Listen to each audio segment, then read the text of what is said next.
Angélique Kidjo, fondatrice de la Fondation Batanga, accueillie en grande pompe avec chants et danses traditionnels à Savalou. Elle y est présente pour mettre en service cette unité de production dédiée aux femmes participantes au programme d'autonomisation économique de la Fondation Batanga. À cette occasion, Angélique Kidjo a partagé les motivations profondes qui ont conduit à la création de la Fondation en 2006, soulignant la nécessité de donner aux femmes les plus difficiles d'accès les moyens d'être des agents de changement dans leur vie et dans leur communauté. C'était un rêve que j'avais depuis longtemps quand on a commencé Batanga. C'est la deuxième vision de Batanga qui était de permettre aux jeunes filles d'avoir une activité, des activités qui permettaient pour ces femmes d'exister et de pouvoir aider leur famille et leur communauté. Et quand on a commencé les heures de travaux qu'elles passaient pour faire les choses les plus simples, je me suis dit on n'arrivera jamais si on n'arrive pas à amener de la mécanisation.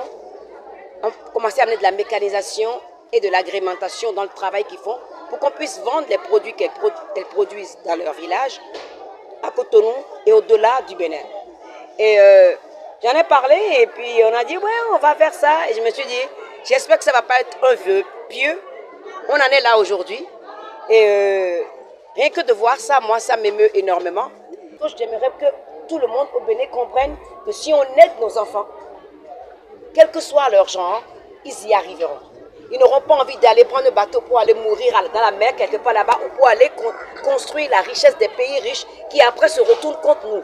Donc si on veut créer nos richesses, c'est nos enfants, c'est leur travail et c'est leur indépendance. Natacha Agbangba, directrice pays Bénin de Batanga, a décliné les résultats obtenus des années précédentes jusqu'à cette date par les cercles d'affaires de jeunes femmes de la localité et les modes de fonctionnement de l'unité à mettre en service.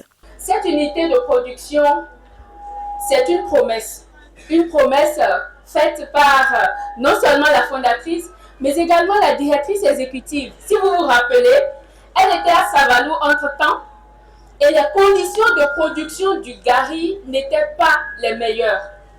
Et elle vous avait promis en son temps que d'ici quelques années, vous aurez une unité de production où vous allez produire votre gari dans les meilleures conditions que ce soit. Et aujourd'hui, nous sommes là pour l'inauguration de cette unité de production.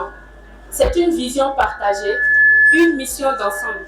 Le maire de Savalou a salué cette initiative, fait part de la disponibilité de la mairie à garantir la durabilité de cette infrastructure au profit des femmes. L'administration communale, le conseil communal, toute la population de Savalou que je représente ici, je profite pour vous dire que ces femmes feront bon usage de cette infrastructure. Nous allons jouer notre rôle de veille pour que d'ici 2-3 ans, quand une évaluation sera faite, que vous ne soyez pas déçus. Mais que ce soit le contraire, que vous soyez motivés à faire plus. Donc je vous garantis cela.